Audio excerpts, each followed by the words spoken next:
Hello my dear students, कैसे हैं आप सभी लोग। आई होप आप सभी लोग बहुत अच्छे होंगे। और बेटा हम यहाँ पे कर रहे थे हमारे पी वाई कौन से मैंने उठाया था आपके लिए 2021 का। और इसके अंदर मैं अभी तक आपको यहाँ पे 120 यानी कि 90 से लेकर के 120 क्वेश्चन तक हम जो पहले क्लास हुई थी उसके अंदर मैं करवा चुका हूँ। 121 से आगे इस क्लास के अंदर आज हम देखने का काम करेंगे। ठीक है, तो हम कर रहे थे हमारे एचटेट की जो प्रीवियस सीरीज है 2021 का जो हमारा पेपर है उसको हम यहाँ पे सॉल्व करने का काम कर रहे थे। अभी तक हम इसके अंदर कर चुके हैं 120, आगे बातें करेंगे इस क्लास के अंदर। ठीक है, तो चलिए देखते हैं आज के सवाल को कि आज का सवाल हमारा कहता क्या है। मैं क्वेश्चन पेपर उठा लूं और आपके लिए मैंने स्क्रीन के ऊपर लगा दिया है। ठीक है देखो कहता क्या है। कहता है कि which information is not convey by a balance chemical equation. ठीक है, देखो ये 10th का सवाल है हमारा। 10th क्लास के अंदर आप लोगों ने बहुत अच्छे से पता होगा कि आप लोगों ने केमिकल बैलेंस इक्वेशन की होगी। ठीक है, अगर आप लोगों ने वहां पे बैलेंस केमिकल इक्वेशन की है तो आप लोगों को बहुत अच्छे से पता होगा कि आपको एक बैलेंस इक्वेशन के अंदर क्या क्या जानकारी प्राप्त होती है और क्या क्या जानकारी प्राप्त नहीं होती। वही चार चीजें इसने यहां पे पूछी है, तो इसके अंदर देखो आपको कौन कौन सी जानकारी मिल जाती है और कौन कौन सी जानकारी नहीं मिलता। सबसे पहले कहता है वो physical state of reactant and product. क्या वो आपके फिजिकल स्टेट बताता है कि हाँ भाई कोई भी जो प्रोडक्ट है आपका वो गैस के अंदर है या कोई भी सॉलिड के अंदर है या कोई भी लिक्विड के अंदर है, क्या वो आपको फिजिकल स्टेट बताने का काम करता है? तो आपने कहा सर बिल्कुल बताने का काम करता है।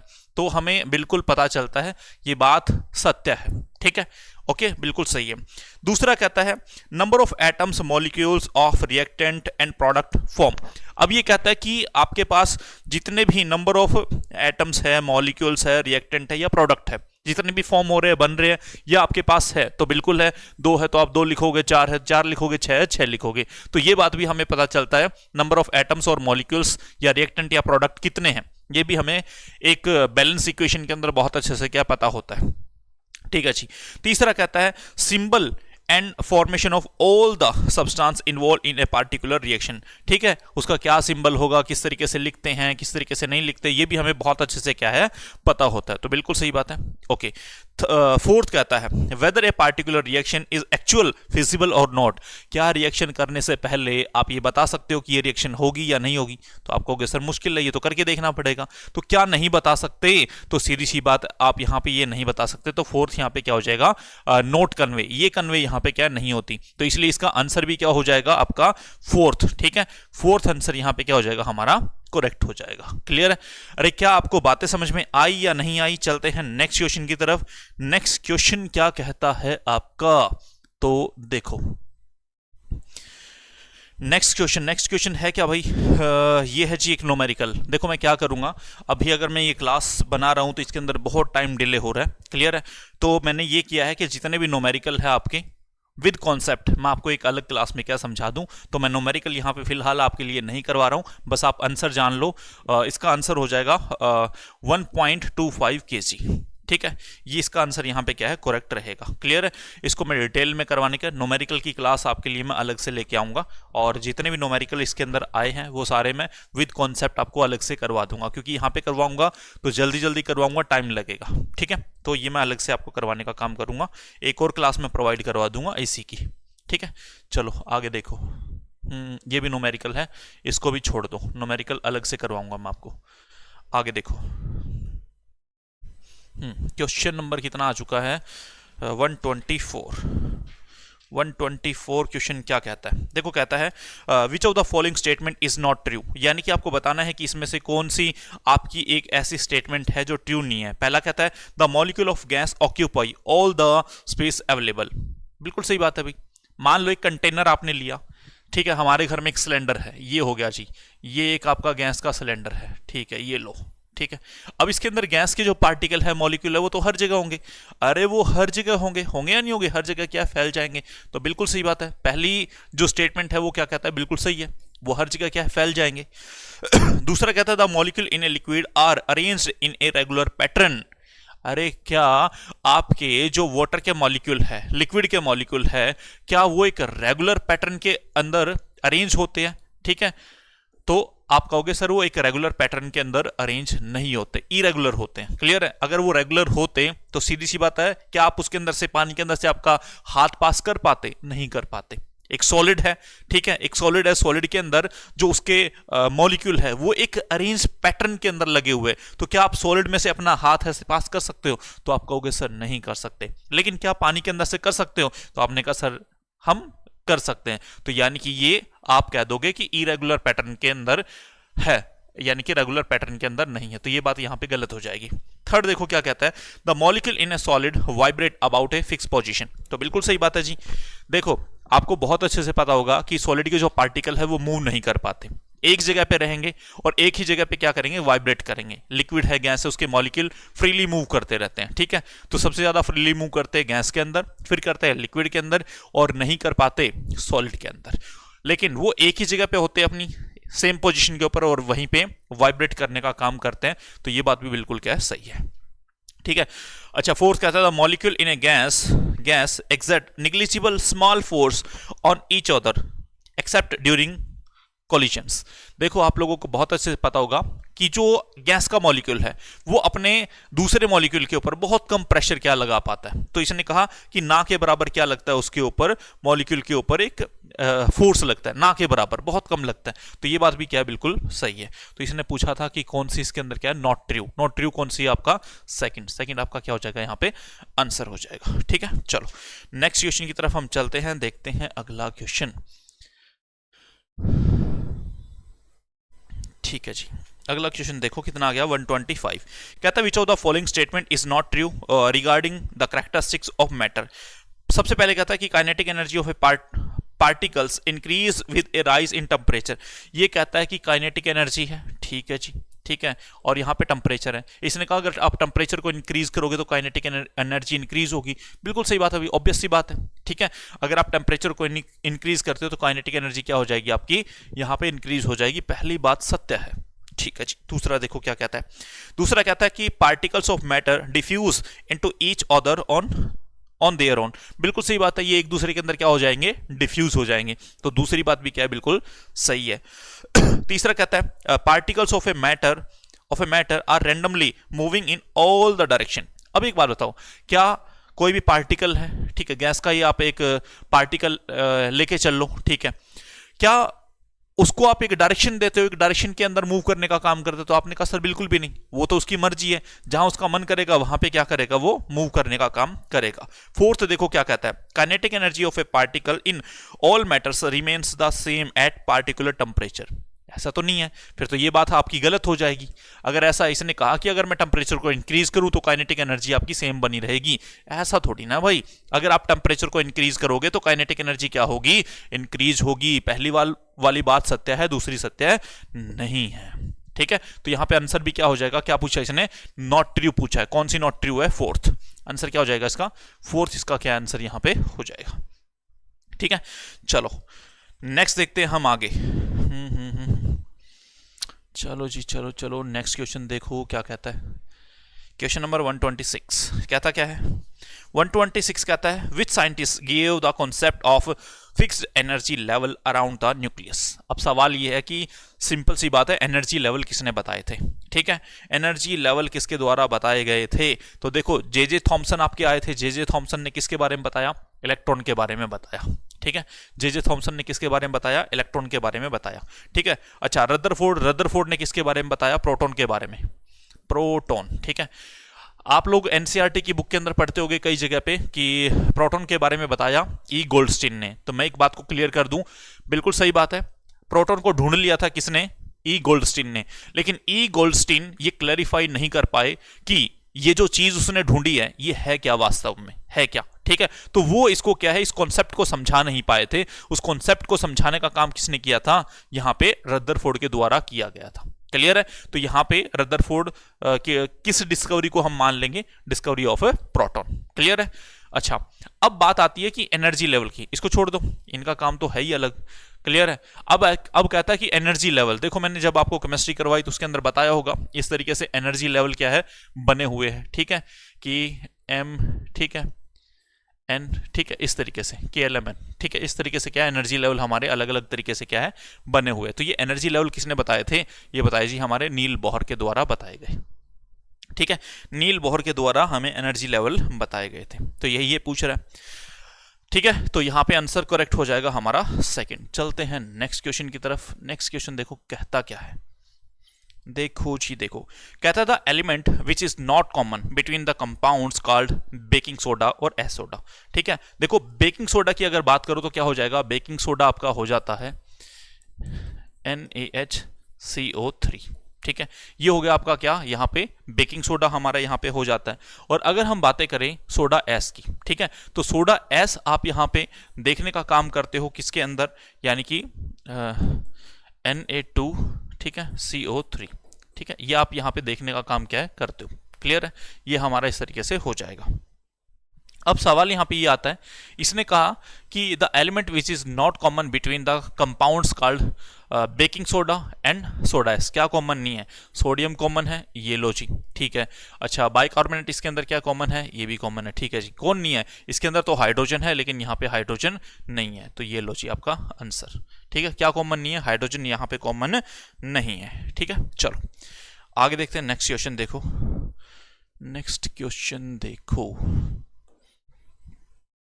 नेक्स्ट क्वेश्चन क्या कहता है, कहता है soap are formed by the reaction of dash with caustic soda, यानी कि कास्टिक सोडा के साथ यहाँ पे किसके साथ यहाँ पे रिएक्शन करवाई जाती है, तो ये हम करवाते हैं ट्राइग्लिसराइड की, ठीक है। और ट्राइग्लिसराइड जो बने होते हैं वो किसके होते हैं, आपके एस्टर के। क्लियर है, किसके बने होते हैं, आपके एस्टर के, ठीक है। तभी हम इसके यहाँ पे फॉर्म करवा सकते हैं और इससे क्या बना सकते हैं, शॉप बना सकते हैं, ठीक है। जैसे शॉप बन के तैयार हो गया, इसके अंदर हम क्या ऐड कर देते हैं, NaOH, ठीक है। क्यों ऐड करते हैं, अभी तक वो लिक्विड था और लिक्विड के अंदर थोड़ी सी कठोरता आ जाए ताकि वो जम जाए, ठीक है, इसलिए हम यहाँ पे NaOH इसके अंदर क्या कर देते हैं, ऐड कर देते हैं। तो यहाँ पे आंसर करेक्ट रहेगा आपका एस्टर, ठीक है। चलो आगे देखते हैं जी, नेक्स्ट क्वेश्चन देखो,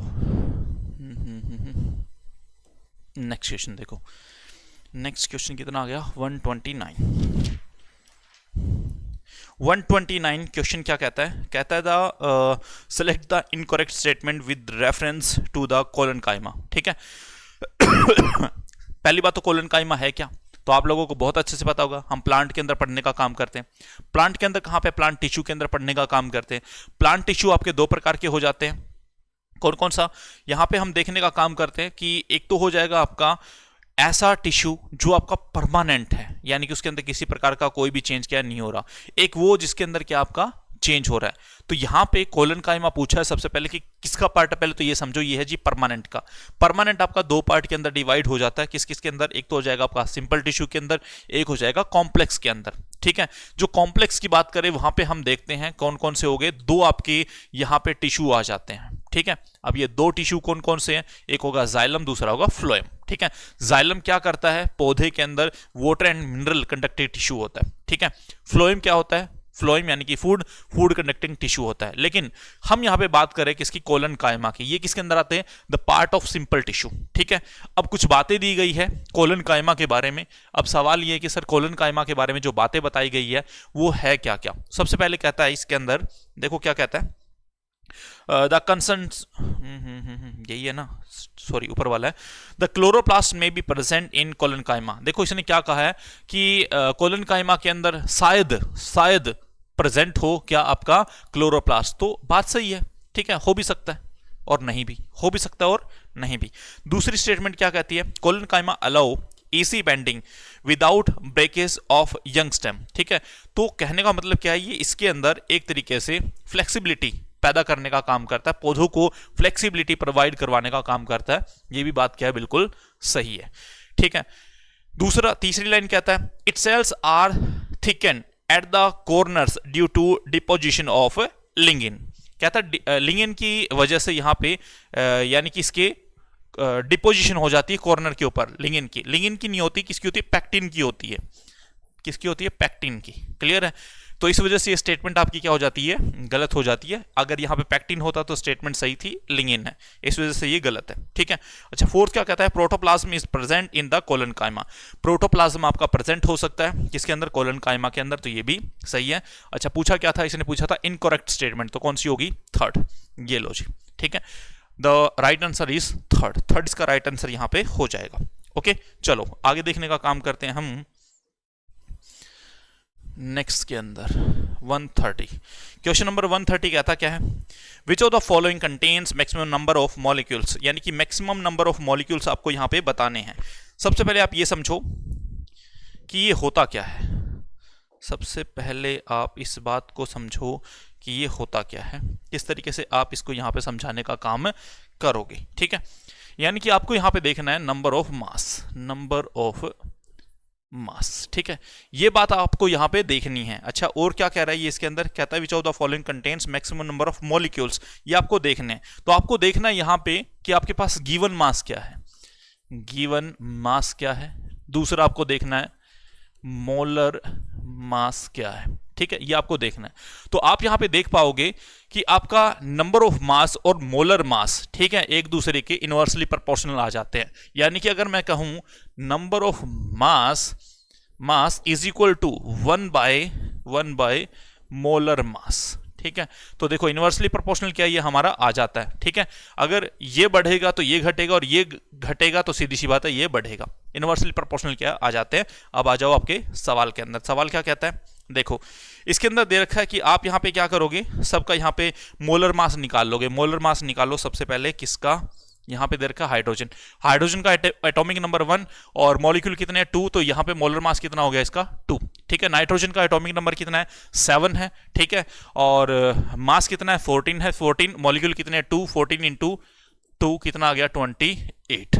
ठीक है जी, CO2 का निकालो, CO2 का कार्बन का एटॉमिक नंबर 6 और मास कितना हो गया 12, मॉलिक्यूल कितने एक ही है। अच्छा ऑक्सीजन का कितना 8 और मास कितना है 16 और 16 दूनी कितना हो गया आपका 32, 16 प्लस में 32 कितना आ गया इसका 48, इसका 48 आ गया। क्लियर है, इसका देखो कितना हो गया 12 प्लस 1 और कितने मॉलिक्यूल है 4, 12 और 4 16। ठीक है, सीधा ही लिख दूं मैं 16 यहां पे आ गया। तो देखो इसने क्या कहा, इसने पूछा यहां पे contains the maximum number of molecules. ठीक है, यानी कि आपको बताना है कि किसके अंदर सबसे ज्यादा यहां पे मैक्सिमम नंबर ऑफ मॉलिक्यूल्स होंगे। ठीक है, लेकिन हमें यहां पे बताना क्या है, हमें यहां पे बताना था यानी कि नंबर ऑफ मोल्स किसके अंदर क्या सबसे ज्यादा होंगे। तो मैंने अभी बताया कि आपका जितना गिवन मास होगा, आपका नंबर ऑफ मास अगर आप निकाल रहे हो तो गिवन मास अपॉन में मोलर मास। ठीक है, नंबर ऑफ मास जिसका यहां पे है उसके अकॉर्डिंग हमारा 1 बाय मोलर मास क्या हो जाएगा, इनवर्सली प्रोपोर्शनल क्या है आ जाएगा। तो यानी कि आप कह सकते हो कि यहां पे कितना था 2 था, 2 था, यहां पे कितना आ गया था 728, यहां पे कितना आ गया था 12 16 32 48। ठीक है, और यहां पे कितना आ गया था 12 और 4 16। ठीक है जी, यानी कि अब यहां पे आप देखो कि सबसे ज्यादा मोलर मास किसका है, इसका है। ठीक है, मोलर मास सबसे ज्यादा हमारा किसका आ गया, कार्बन का आ गया। ठीक है, तो यानी कि इसके अंदर अगर मैं बातें करूं कि सबसे मॉलिक्यूल्स के सबसे ज्यादा कम किसके अंदर होंगे, तो सीधी सी बात है यहां पे तो क्या हो गए सबसे ज्यादा हो गए। तो हमने कहा कि जिसका कम होगा उसके अंदर क्या सबसे ज्यादा होंगे, इसलिए सबसे कम कहां पे है, यहां पे है। तो ये आपका आंसर करेक्ट क्या है हो जाएगा। क्लियर है, तो ये आपको देखना है एक दूसरे के क्या ये अपोजिट है। ठीक है, ये आपका इस तरीके से हो जाएगा। अगर मिनिमम पूछे तो किसके अंदर है, मिनिमम हो जाएंगे यहां पे, मिनिमम हो जाएंगे यहां पे। ठीक है, चलो आगे देखते हैं नेक्स्ट क्वेश्चन। क्वेश्चन नंबर 131 क्या कहता है, कहता है what is true about BT. BT होता है आपका बैसिलस थ्रोनजेनेसिस। ठीक है, ये एक प्रकार का क्या आपका स्ट्रेन है। इसके बारे में कुछ बातें इसने दी गई है, कुछ स्टेटमेंट दी गई है, बताना है कि कौन सी इसके अंदर आपकी ट्रू होगी। सबसे पहले कहता है the concerns bacillus has anti toxins, कि ये जो आपका बैसिलस होगा वो क्या होगा, एक प्रकार का एंटी टॉक्सिन होगा। तो ये बात बिल्कुल सरासर नाइंसाफी है, ये गलत है। क्या होगा, ये प्रोटॉक्सिन होगा, एंटी टॉक्सिन नहीं होगा, प्रोटॉक्सिन होगा। ठीक है, अगर ये प्रोटॉक्सिन लिखा होता तो ये स्टेटमेंट क्या हो जाती है आपकी, गलत हो जाती। ठीक है, सॉरी सही हो जाती, लेकिन अभी क्या है ये गलत है। दूसरा क्या कहता है, the BT strains have been used for design novel bio insecticidals, यानी कि इसके अंदर से हम कह देंगे कि इस प्लांट्स के अंदर आपके यानी कि बीटी स्ट्रेन्स यूज किए जाते हैं, ठीक है, मतलब इस तरीके का डिजाइन किया जाता है। डिजाइन किस तरीके से, इसके अंदर आप एग्जांपल ले लो इम्यूनिटी का एग्जांपल ले लो। जैसे हमारे अंदर क्या होती है, एंटीबॉडी होती है, ठीक है, हमारे अंदर क्या होती है, एंटीबॉडी होती है। एंटीबॉडी प्रोटेक्ट करने का काम करती है, किससे, हमें डिजीज से प्रोटेक्ट करने का काम करती है। क्लियर है? यानी कि अगर हमारी बॉडी के अंदर एंटीबॉडीज बहुत अच्छे तरीके से, हर चीज की एंटीबॉडी है, तो हम बीमारियों से, डिजीज से क्या रहेंगे, प्रोटेक्टेड रहेंगे, बीमारियां हमें लग नहीं पाएगी। जैसे ही बीमारी हमसे कांटेक्ट में आएगी तो बीमारी ही खत्म हो जाएगी, ठीक है, हमें वो बीमारी नहीं लगेगी। ठीक उसी तरीके से जैसे हम क्या लेते हैं, पोलियो, ठीक है, हम पोलियो का इंजेक्शन लगवाते हैं, ठीक है जी। पोलियो की जो वैक्सीन दी जाती है एक्चुअल में उसके अंदर है क्या, उसके अंदर पोलियो का वायरस ही तो है, लेकिन किस फॉर्म में, इनएक्टिव फॉर्म में, वो तुम्हारी बॉडी के अंदर डाल दिया गया है। अब जैसे ही आप पोलियो के वायरस के कांटेक्ट में आओगे तो आपको पोलियो नहीं होगा। उसी तरीके से यहाँ पे बीटी स्ट्रेन्स भी एक प्रकार से यहाँ पे क्या है, एक डिजाइन किया गया किसके लिए, प्लांट के लिए। प्लांट के अंदर क्या है, इसको इन्वॉल्व करवा दिया जाता है, जिससे जैसे ये बीमारियों के कांटेक्ट में आएगा तो बीमारियां इस पौधे को क्या नहीं लग पाएगी, हमारा पौधा क्या रहेगा, सुरक्षित रहेगा। तो ये बात क्या बिल्कुल सही है, ठीक है। थर्ड क्या कहता है, BT toxin exist as active toxin in a bacillus. ये अगर एक्टिव टॉक्सिन की जगह इनएक्टिव टॉक्सिन होता तो ये लाइन सही हो जाती, एक्टिव नहीं होगा, ये क्या होगा, इनएक्टिव, ठीक है, टॉक्सिन्स, ये बात सही हो जाती, लेकिन फिलहाल क्या है, ये गलत है। थर्ड देखो क्या कहता है, the activated toxin enters the ovaries or the part of sterilize in thus the prevent its multiplication। यानी कि इसके अंदर एक्टिवेटेड टॉक्सिन होता है, एक्टिवेटेड टॉक्सिन नहीं होता, इनएक्टिवेटेड होता है, इनएक्टिवेटेड टॉक्सिन्स होता है। अगर ये इनएक्टिवेटेड होता तो ये स्टेटमेंट भी आपकी क्या हो जाती, यहां पे सही हो जाती, फिलहाल क्या है, गलत है। पूछा क्या गया है, व्हाट इज ट्रू अबाउट, ठीक है, तो पूछा गया कि इनमें से कौन सी स्टेटमेंट आपकी ट्रू है, तो कौन सी आपकी second is the right answer, ठीक है। चलो आगे देखो, नेक्स्ट क्वेश्चन देखो जी। नेक्स्ट क्वेश्चन क्या कहता है आपका 132 132 आपका कहता है, the amino acid coded by the starch codon for protein synthesis. यानी कि यहाँ पे क्या है, प्रोटीन सिंथेसिस के लिए एक कोडोन यहाँ पे क्या होता है, तैयार होता है। हमारे अंदर ही अगर मैं बात करूं, हमारे अंदर एक कोडोन तैयार होता है, ठीक है, प्रोटीन सिंथेसिस के लिए, तो वो कौन सा होता है, इसने पूछा गया है। तो कोडोन क्या हो गया, जैसे मैं हमारी बात करूं तो हमारे अंदर कोडोन हो गया AUG, ठीक है। इसको सिंथेसाइज करने के लिए प्रोटीन को, ठीक है, यहां पे क्या है, यानी कि मिथेनोइन, ठीक है, एक प्रकार का क्या है, ये एसेंशियल अमीनो एसिड है जो हमारी बॉडी के अंदर बन के क्या होता है, तैयार होता है, जो हमें चाहिए ही चाहिए होता है। क्लियर है? तो इसके लिए ये हमारा ह्यूमन की बॉडी के अंदर बन के तैयार होता है। तो यानी कि हम कह देंगे यहाँ पे जो करेक्ट आंसर है वो क्या आपका ए है, ठीक है। ये क्या है आपका, एक प्रकार का एसेंशियल अमीनो एसिड है, किसके अंदर, ह्यूमन के अंदर, यानी कि हमारे अंदर हमें ये चाहिए होता है, ठीक है।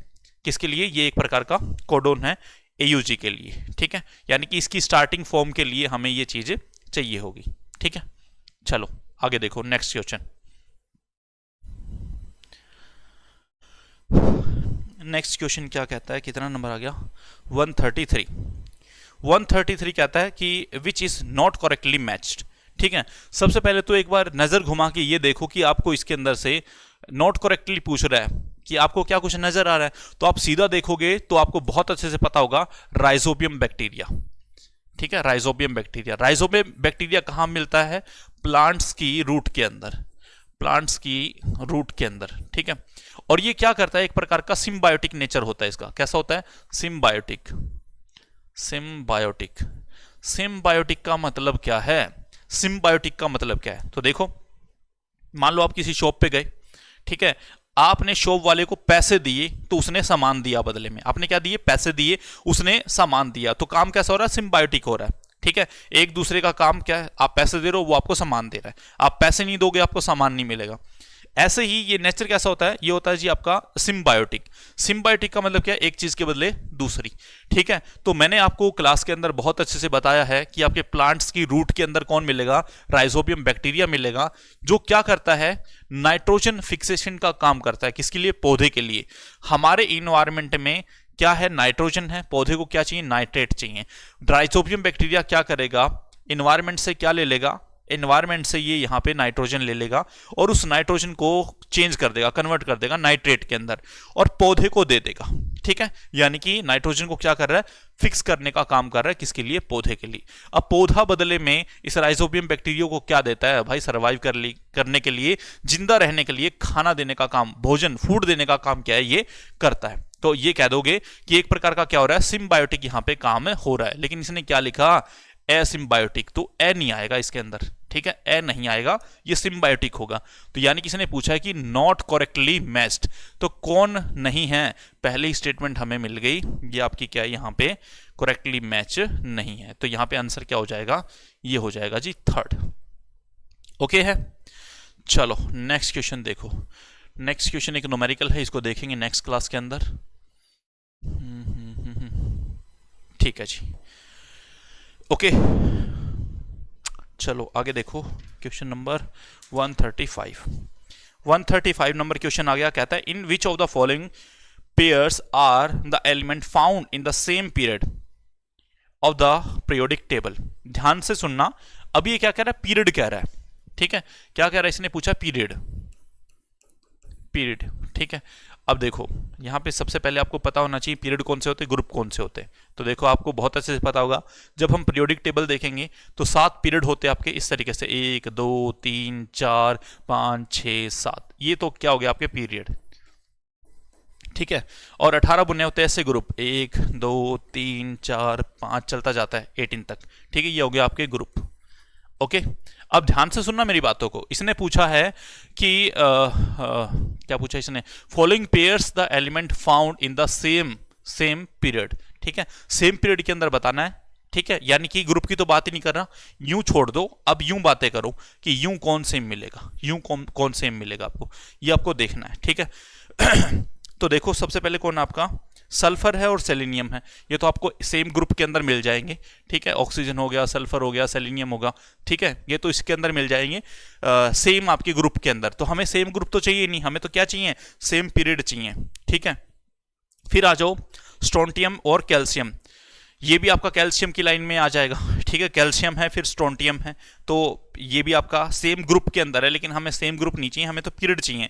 फिर कहता है कैल्शियम और जर्मेनियम। ठीक है, ये आपका सेम पीरियड के अंदर है। ठीक है, जब आप पीरियोडिक टेबल पढ़ोगे तो यहाँ पे सेकंड नंबर के ऊपर आपको क्या होगा, कैल्शियम होगा, आगे चलते जाओ, और जो ऑक्सीजन वाली लाइन आ जाती है उसके अंदर वहां पे उससे पहले आपको क्या मिलेगा, जर्मेनियम मिल जाएगा। ठीक है, तो सीधी सी बात है, यहाँ पे थर्ड क्या होगा, कैल्शियम और जर्मेनियम, ये आपका क्या हो जाएगा, राइट आंसर हो जाएगा। क्या है, सेम पीरियड के अंदर है ये दोनों चीज। ठीक है, सेम पीरियड के अंदर है। ओके, तो हमें सेम पीरियड ही बताना था, ग्रुप सेम नहीं बताना। ग्रुप सेम तो दोनों के हो रहे हैं इनके, लेकिन ये गलत हो जाएगा आपका। ठीक है, अच्छा पोटेशियम की बात करें तो ना तो इनके ग्रुप सेम है और ना ही इनके पीरियड सेम है। ठीक है, ये आप पीरियोडिक टेबल के अंदर देख सकते हो। ठीक है, चलो आगे देखो नेक्स्ट क्वेश्चन।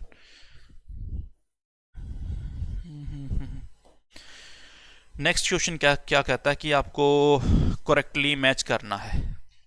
ठीक है, ओके, अब इसके अंदर देखो बिल्कुल लास्ट का ऑप्शन ही आप उठा के देख लो, हेटेरोनेरेसिस। ठीक है, हेटेरोनेरेसिस क्या होता है, आप लोगों को बहुत अच्छे से पता होता है कि एक इमेच्योर स्टेज होती है किसकी, एनालिडा की।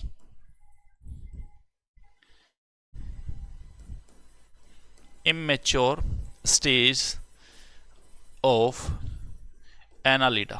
ठीक है, इसकी एक इमेच्योर स्टेज होती है। ठीक है, तो यानी कि ये आपका हो जाएगा क्या, हेटेरोजेनेसिस क्या है, एक आपका एक एसेक्सुअल फेज है किसका, नरेसिस का। ठीक है, तो यहां पे करेक्टली मैच कौन सा, सिर्फ एक ही करेक्टली मैच है, बाकी आपका कोई भी करेक्टली मैच क्या है, नहीं है। ठीक है, आगे देखो नेक्स्ट न्यूमेरिकल क्या कहता है। न्यूमेरिकल है ना, छोड़ दो इसको नेक्स्ट क्लास के अंदर हम सोल्व करने का काम करेंगे। ये भी न्यूमेरिकल है, इसको भी छोड़ दो। ये भी न्यूमेरिकल है, इसको भी छोड़ दो। चलो जी, 140 क्वेश्चन नंबर 140 क्या कहता है, पढ़ते हैं जी क्या कहता है। कहता है सेलेक्ट द हायरार्की, हायरार्की भी कैसे, डिसेंडिंग ऑर्डर के अंदर, ठीक है। The taxonomy ranks using the codes given below, ठीक है। इन्होंने सारे फेज दे दिए और आपको according to ranking descending order के अंदर क्या है इसको चेक करना है। तो चलो देखने का काम करते हैं हम कि किस तरीके से होगा। तो देखो जब भी हम बातें करेंगे तो सबसे पहले आता है इसके अंदर क्या, क्लास, ठीक है। सबसे पहले यानी कि हम डिसेंडिंग ऑर्डर के अंदर लेके चले तो सबसे पहले देखेंगे हम क्लास, ठीक है। सबसे पहले हम देखने का काम करेंगे क्लास। क्लास के बाद आ जाता है जिसका ऑर्डर, ठीक है। क्लास के बाद क्या आएगा, इसका ऑर्डर, ठीक है। ऑर्डर देखने का काम करेंगे। ऑर्डर ऑर्डर ऑर्डर ऑर्डर के बाद आ जाता है हमारा यहां पे इसकी फैमिली, ठीक है। फैमिली के बाद आ जाता है इसका जीनस, यानी कि किस जीन से है, ठीक है, यानी कि जीनस, ओके। और बिल्कुल लास्ट में आ जाता है इसका यानी कि कौन सी स्पीसीज है, ठीक है। अब ये देख लो जिसके साथ भी मिलता है, मैं लिख दूं इसका क्या है, क्लास क्लास क्लास किस पे आ रहा है, सी पे, क्लास आ रहा है आपका सी पे, ऑर्डर आ रहा है, ऑर्डर कहाँ है, ए पे, ऑर्डर आ रहा है आपका ए पे, फैमिली फैमिली आ रही है ई पे, ठीक है। और जीनस आ रहा है बी पे, ठीक है। और स्पीसीज स्पीसीज किस पे, डी पे, यानी कि सी ए ई बी डी, ठीक है। सी ए ई बी डी, सी ए ई बी डी, सी ए ई बी डी पहला ही है, ठीक है। पहला ही आपका क्या है यहाँ पे करेक्ट हो जाएगा, सी ए ई बी डी, ठीक है। ये आपका करेक्ट यहाँ पे आंसर हो जाएगा। तो इसने कहा था कि आपको एक डिसेंडिंग ऑर्डर के अंदर क्या इसको लगाने का काम करना है, तो हमने लगा दिया है। आगे देखो, न्यूमेरिकल है छोड़ दो, आगे नेक्स्ट क्लास में इसको हम देखेंगे।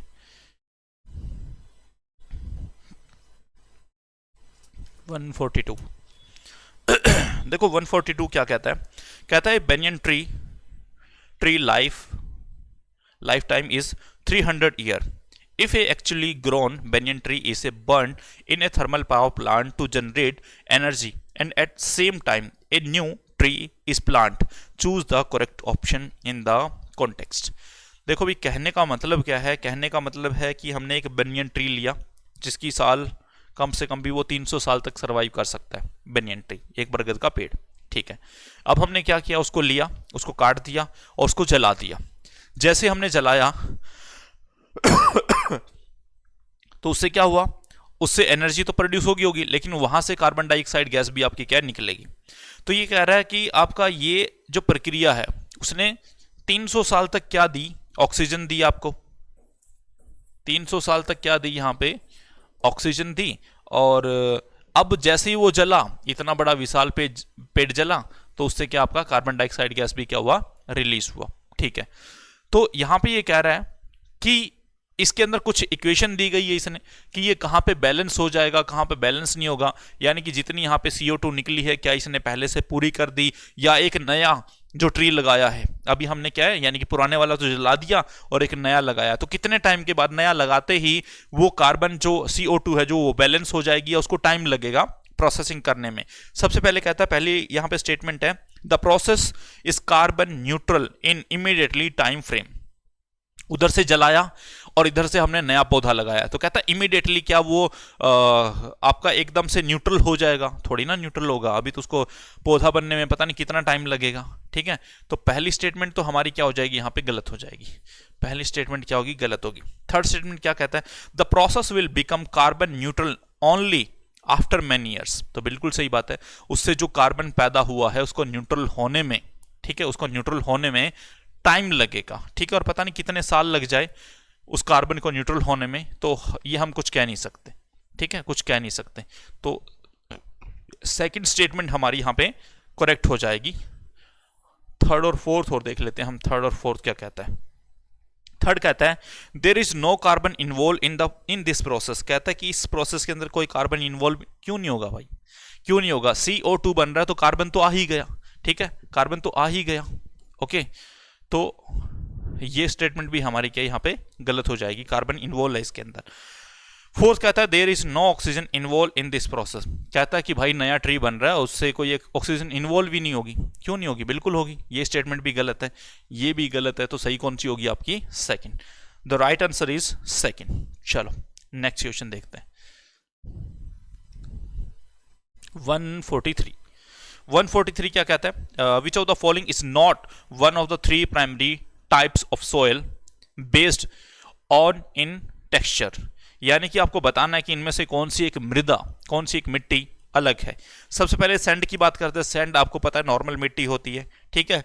अच्छा, ल्यूमेन थोड़ी सी कंकड़ वाली होती है, सिल्ट सैंड से थोड़ी सी बारीक होती है, और क्ले और भी ज्यादा क्या नरम मुलायम और चिकनी हो जाती है। तो इसने कहा इनमें से अलग कौन सी है, तो यहाँ पे लोमन थोड़ी सी क्या हो जाएगी, अलग हो जाएगी। आपने कहा सर क्यों हो जाएगी, तो देखो ये नॉर्मल सैंड है आपकी, ठीक है, ये इससे भी बारीक है, और क्ले इससे भी बारीक और चिकनी और मुलायम है। तो ये तीन तो एक कैटेगरी के अंदर आ जाती है, लेकिन ल्यूमन इसके अंदर थोड़े से बारीक बारीक कंकड़ आपको क्या देखने के लिए मिलते हैं, ये थोड़ी सी अलग हो जाती है, जिसको दोमट मिट्टी के नाम से जानते हैं। ये आप ज्योग्राफी के अंदर भी पढ़ चुके होंगे।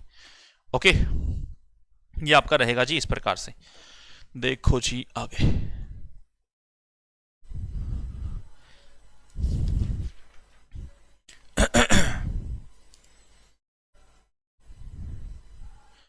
ओके आगे कहता है which of the following salt has no water crystallization, यानी कि इसने कुछ यहाँ पे नाम दिए हुए हैं, ठीक है, और कहता है कि इनमें से किसके अंदर वाटर के क्रिस्टल आपको नहीं मिलेंगे। तो सबसे पहले ब्लू विट्रियोल, ये क्या होता है, CuSO4, और इंटू में क्या हो जाएगा आपका यहाँ पे 5H2O, CuSO4 इंटू में 5H2O, ठीक है, यहाँ पे होता है। दूसरा आपका क्या आ जाता है, आपका यहाँ पे वाशिंग सोडा आ जाता है, ठीक है। वाशिंग सोडा क्या होता है, Na2CO3 और इंटू 10H2O, ठीक है। थर्ड आपका क्या है, यानी कि जिप्सम, ठीक है, CuSO4 और इंटू में 2H2O, और इसको हाफ करके हम प्लास्टर ऑफ पेरिस क्या बना लेते हैं, ठीक है। फिर आता है आपका यहाँ पे बेकिंग सोडा, बेकिंग सोडा मैंने अभी लिखा था पीछे भी, NaHCO3। अच्छा क्या क्या रहा है ये, कहता है कि which of the following salts has no water of crystallization, इनमें से कौन ऐसा है जिसके अंदर आपके वाटर के क्रिस्टल नहीं है। यहाँ पे भी पानी है, यहाँ पे भी है, यहाँ पे भी है, कहाँ पे नहीं है, यहाँ पे नहीं है। तो ये हो गया जी आपका बेकिंग सोडा, इसके अंदर वाटर आपका नहीं है, वाटर के क्रिस्टल आपके क्या है, नहीं है, ठीक है। चलो आगे,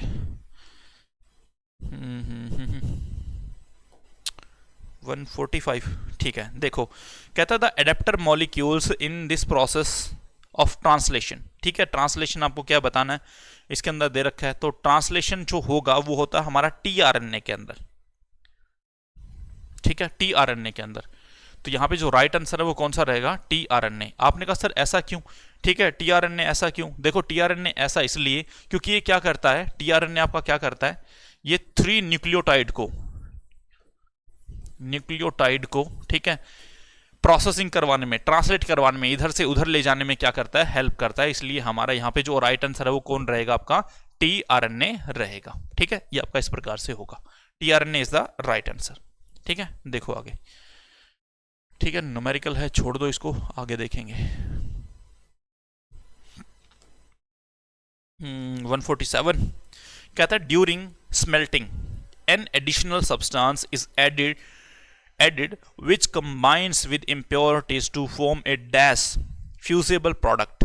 कहने का मतलब क्या है कि आपके पास जो impurities बच गई है, आप उनको क्या करो कि उनको गलाने का काम करो, मेल्ट करने का काम करो, तो वो मेल्ट हो जाए। इसके लिए आपको उसके अंदर क्या ऐड करना पड़ता है, ठीक है। तो सबसे पहले तो आप ये देखो कि इसके अंदर impurities क्या क्या है, ठीक है, और कैसे इसको गलाया जा सकता है। तो देखो स्लैग एक प्रकार की इंप्योरिटीज है, गैंग एक प्रकार की इंप्योरिटीज है, मड भी एक प्रकार का क्या है, इंप्योरिटीज के अंदर आता है, ठीक है। ये होगी इंप्योरिटीज। अब इन इंप्योरिटीज को किस तरीके से डिकम्पोज किया जाए, तो उसके लिए हम क्या यूज करते हैं, यहाँ पे क्या डालने का काम करते हैं, फ्लेक्स डालने का काम क्या है करते हैं। फ्लेक्स डाल दोगे तो क्या हो जाएगा, ये प्रॉपर तरीके से हमारी डिकम्पोज हो जाएगी, ठीक है। तो इसने कहा कि जो भी आपके पास इंप्योरिटीज है, ठीक है, उनको डिकम्पोज करने के लिए, उनको और भी अच्छे तरीके से गलाने के लिए किस प्रोडक्ट का यहां पे यूज किया जाता है, तो फ्लक्स का हम यूज करते हैं, ठीक है। अब आपकी जो आंसर की दे रखी है उसके अंदर जो राइट आंसर दे रखा है वो दे रखा है यहाँ पे 2, ठीक है 2, लेकिन ये 2 गलत है, ये तो खुद इंप्योरिटीज है। अरे ये तो खुद इंप्योरिटीज है, तो किसको ऐड करते हैं? फ्लक्स को ऐड करने का काम करते हैं। क्लियर है? तो राइट आंसर कौन रहेगा यहाँ पे? 1 रहेगा, फ्लक्स। ठीक है, चलो आगे देखो जी, आगे देखो कहता है a free neutron decay spontaneously into a proton an electron and. अब कहता है कि हमारे पास एक न्यूट्रॉन है, न्यूट्रॉन का क्या हो रहा है? डीके हो रहा है, ठीक है, उसका डीके हो रहा है, तो उससे क्या क्या बन रहा है? एक तो प्रोटॉन बन रहा है, एक इलेक्ट्रॉन बन रहा है, और क्या बनेगा? और क्या बनेगा? ठीक है, देखो 3 प्रकार के डीके होते हैं आपके, अल्फा डीके, बीटा डीके और गामा डीके। ठीक है, अब ये जो डीके हो रहा है ना, ये किसके अकॉर्डिंग हो रहा है? ये हो रहा है बीटा डीके के अकॉर्डिंग। ठीक है, ठीक है, बीटा माइनस के अकॉर्डिंग क्या हो रहा है? ये डीके हो रहा है। ठीक है, बीटा माइनस थ्योरी के अकॉर्डिंग क्या है? डीके होने का काम कर रहा है।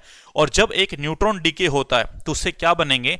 आपका प्रोटॉन बनेगा, आपका इलेक्ट्रॉन बनेगा, और क्या बनेगा? एंटी न्यूट्रॉनो। ठीक है, तो ये तीनों चीज क्या है हमारी इसके अंदर बनके तैयार होगी। The right answer is second. Okay, आगे देखो, इसको छोड़ दो, करेंगे इसको, ये भी न्यूमेरिकल है, इसको भी छोड़ दो। ठीक है, इसको मैं करवाऊंगा आपको नेक्स्ट क्लास के अंदर। ठीक है जी, तो हमने यहाँ पे आपके 2021 का जो साइंस का पेपर हुआ था ऑलमोस्ट सभी क्वेश्चन कर लिए। न्यूमेरिकल का सेक्शन आपका रहा है, उसके लिए मैं एक अलग वीडियो ले आऊँगा, और उसके सारे जितने भी हमारे उसके अंदर क्वेश्चन बनते हैं न्यूमेरिकल के, उसको हम करवाने का काम करेंगे। ठीक है, तो इस क्लास को हम यहीं पर समाप्त करते हैं, मिलते हैं आप लोगों से बहुत जल्दी। आज के लिए इतना ही। Thank you, thanks a lot, Radhe Radhe.